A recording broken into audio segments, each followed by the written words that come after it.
പ്രിയപ്പെട്ട സുഹൃത്തുക്കളെ, ഇന്ന് എൻ്റെ അടുത്ത ഒരു സുഹൃത്ത് വിളിച്ചിട്ട് എന്നോട് ചില കാര്യങ്ങൾ പറഞ്ഞു. അദ്ദേഹം പറഞ്ഞു, ഈ റോഡ് റേജ് എന്നും റോഡ് റോഗിഷ്നെസ് എന്നും രണ്ട് ഉപയോഗങ്ങളുണ്ട് ഷാജഹാൻ എന്ന് പറഞ്ഞു. അപ്പോൾ എന്നെ സംബന്ധിച്ചിടത്തോളം ഞാൻ ആദ്യമായിട്ട് കേൾക്കുകയായിരുന്നു റോഡ് റേജ്. ഞാൻ ചോദിച്ചു, എന്താണ് ഈ റോഡ് റേജ് എന്ന് ചോദിച്ചു. അപ്പോൾ പറഞ്ഞു, അമേരിക്കയിലൊക്കെ ഈ കറുത്ത വർഗ്ഗക്കാർക്കെതിരെ ഈ വെള്ളക്കാർ റോഡിലൊക്കെ വെച്ച് നടത്തുന്ന പിന്നെ പരാമർശങ്ങളും അതിക്രമങ്ങളും ഒക്കെ ഉണ്ട്. റോഡിലൊക്കെ വെച്ചിട്ട് അവർ ഈ കറുത്ത വർഗ്ഗക്കാർക്കെതിരെ അനാവശ്യ തർക്കത്തിനും അനാവശ്യ വഴക്കുകളും ഉണ്ടാക്കാൻ പോകും. അതിനെയാണ് റോഡ് റേജ് എന്ന് പറയുന്നത് എന്ന് പറഞ്ഞു. അപ്പോൾ ഞാൻ ചോദിച്ചു, എന്താണ് ഈ റോഡ് റോഗിഷ്നെസ് എന്ന് പറഞ്ഞാൽ അത് എന്താണ് അതിൻ്റെ അർത്ഥം എന്ന് ചോദിച്ചു. അപ്പോൾ പറഞ്ഞു ഷാജഹാൻ, അത് ഈ റോഡ് റോഗിഷ്നെസ് എന്ന് പറഞ്ഞു കഴിഞ്ഞാൽ ഈ പണത്തിൻ്റെ പൊളപ്പിൽ വലിയ പണക്കാരുടെ മക്കളൊക്കെ കാണിക്കുന്ന വൃത്തികേടുകളുണ്ട്. ഇപ്പോൾ ഒരു വലിയ ശതകോടീശ്വരൻ്റെ മകൻ വലിയ വില കൂടിയുള്ള ഒരു കാറ് റാഷായിട്ട് റോഡിൽ കൂടെ ഓടിച്ച് ഒരു 4-5 പേരെ കൊന്നു എന്ന് വിചാരിക്കുക.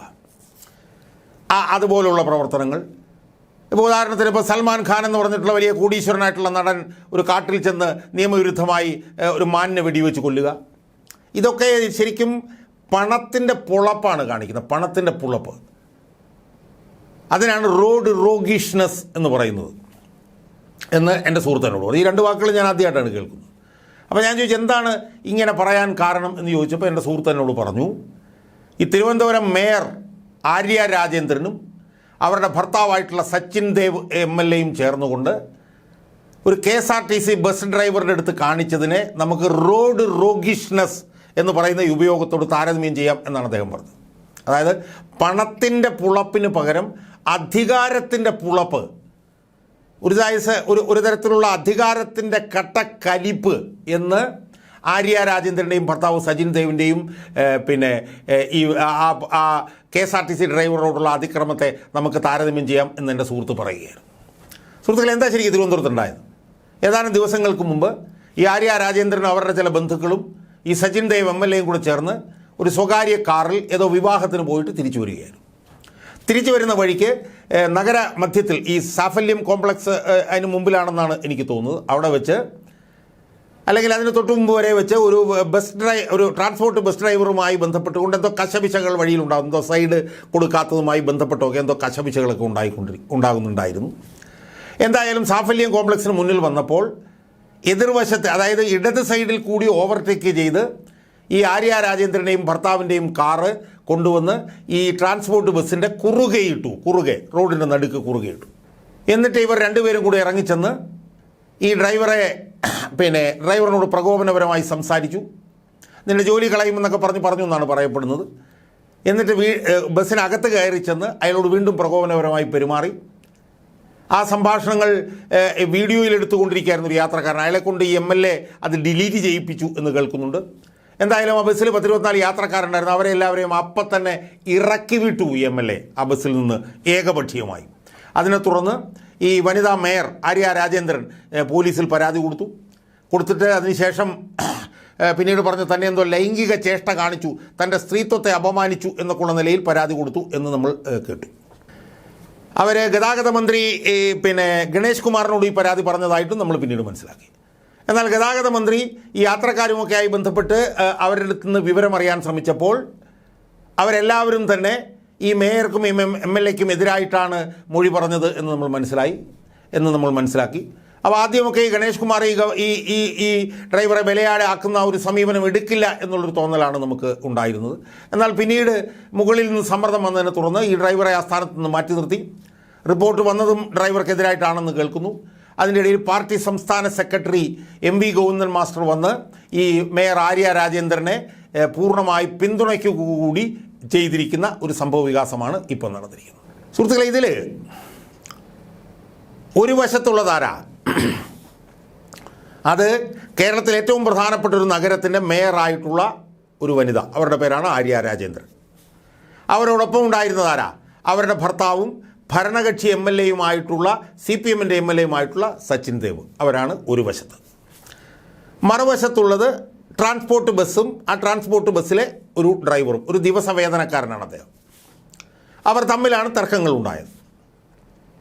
ഈ ഡ്രൈവർ എന്തോ പ്രകോപനപരമായി ഇവരോട് സംസാരിച്ചു എന്നൊക്കെ കേൾക്കുന്നു. എന്തായാലും ഈ വനിത തന്നെ ലൈംഗികമായി ചേഷ്ട കാണിച്ചു എന്നൊക്കെ പറഞ്ഞിട്ട് അവർ കൊണ്ടത് പരാതി കൊടുക്കുകയും ചെയ്തിട്ടുണ്ട്. സുഹൃത്തുക്കളെ, ഇതിൽ നമ്മൾ മനസ്സിലാക്കേണ്ട ഒരു പ്രധാനപ്പെട്ട കാര്യം എന്താ, ഇതിൽ രണ്ട് കക്ഷികളുണ്ട്. ഒരു വശത്തുള്ളത് അധികാരികളായിട്ടുള്ള രണ്ട് ജനപ്രതിനിധികൾ, ഒന്ന് മേയർ, ഒന്ന് MLA.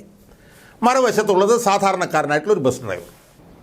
സ്വാഭാവികമായും ഒരു ജനപ്രതിനിധിയായിട്ടുള്ള മേയർ, അവരുടെ കൂടെയുള്ളത് ഭരണകക്ഷി MLA ആയിട്ടുള്ള ഒരു അവരുടെ ഭർത്താവ്, അവർ ഈ നിലയിലായിരുന്നോ ഈ കാര്യത്തിൽ പെരുമാറേണ്ടിയിരുന്നത് എന്നുള്ളതാണ് നമ്മൾ ആലോചിക്കേണ്ടത്. അവരോട് ഇനിയിപ്പോൾ ഈ ട്രാൻസ്പോർട്ട് ബസ് ഡ്രൈവർ ശരിയല്ലാത്ത രീതിയിൽ പെരുമാറി എന്ന് തന്നെ ഇരിക്കട്ടെ, ഹൈപ്പോത്തറ്റിക്കലായി നമുക്കങ്ങനെ പറയാം. അങ്ങനെ പെരുമാറിയെങ്കിൽ തന്നെ ഈ മേയറും ഈ MLAയും ഇങ്ങനെയായിരുന്നു തിരിച്ചു പെരുമാറേണ്ടിയിരുന്നത്. അവർ മാന്യമായി പോലീസിൽ കൊണ്ടുവന്ന് പരാതി കൊടുക്കുകയായിരുന്നില്ലേ അവർ ചെയ്യേണ്ടിയിരുന്നത്? അവർ ഉന്നത നിലവാരം പുലർത്തുന്ന ജനപ്രതിനിധികളല്ലേ സുഹൃത്തുക്കളെ, ഒന്ന് മേയറും ഒന്ന് MLAയും. ആ മേയറും MLAയും എന്താ ചെയ്തത്? ഏറ്റവും പ്രകോപനപരമായി, ഞാൻ നേരത്തെ പറഞ്ഞ പോലെ ഒരു റോഡ് റോഗീഷ്നസ് കാണിച്ചുകൊണ്ട് ഇടതുഭാഗത്ത് കൂടി വന്ന് ആ ബസ്സിൻ്റെ മുമ്പിൽ കാറ് കൊണ്ടുവന്ന് കുറുകയിടുന്നു, ആ ഡ്രൈവറോട് പ്രകോപനപരമായി പെരുമാറുന്നു, ബസ്സിനകത്തേക്ക് കയറി ചെല്ലുന്നു, ബസ്സിനകത്ത് വെച്ചും പ്രകോപനപരമായി പെരുമാറുന്നു.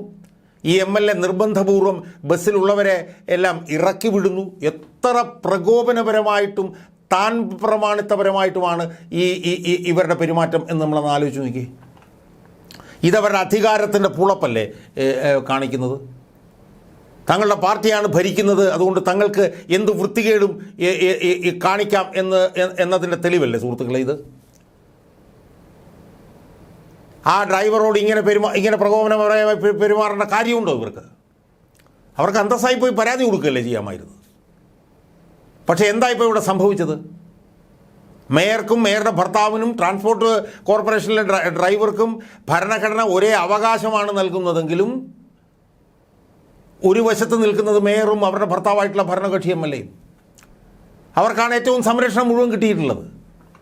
അവർ പറഞ്ഞിട്ടുള്ള വാദഗതികളൊക്കെ തെറ്റാണെന്ന് ഇപ്പോൾ തന്നെ തെളിഞ്ഞിട്ടുണ്ട്. അവർ റോഡിൻ്റെ കുറുകെ കൊണ്ടൊന്ന് കാറിട്ട് ഈ ബസ് തടഞ്ഞില്ല എന്നാണ് അവർ പറഞ്ഞത്. തെറ്റാണെന്നുള്ളത് ഇപ്പോൾ തെളിഞ്ഞു കഴിഞ്ഞു. CCTV ദൃശ്യങ്ങൾ വന്നപ്പം തെളിഞ്ഞു കഴിഞ്ഞു.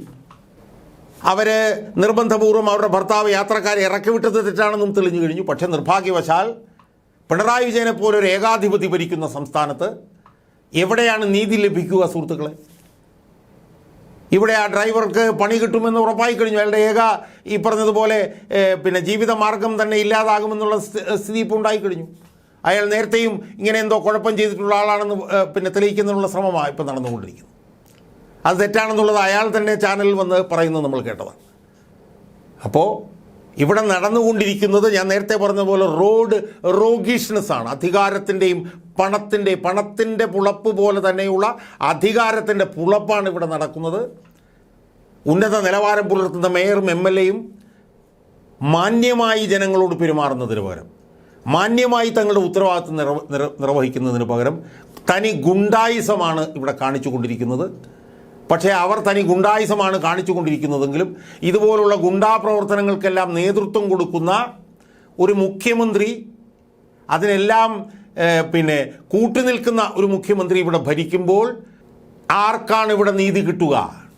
ഇവിടെ എന്ത് സംഭവം നടന്നാലും അനീതി മാത്രമേ ജയിക്കുള്ളൂ എന്നുള്ള നിലയിലല്ലേ ഇപ്പോൾ കാര്യങ്ങൾ പോകുന്നു. അപ്പോൾ ആ സാഹചര്യത്തിൽ ഈ വിഷയത്തിലും ആ പാവപ്പെട്ട KSRTC ഡ്രൈവർക്ക് നീതി ലഭിക്കില്ല എന്ന് ഏതാണ്ട് ഉറപ്പായി കഴിഞ്ഞു.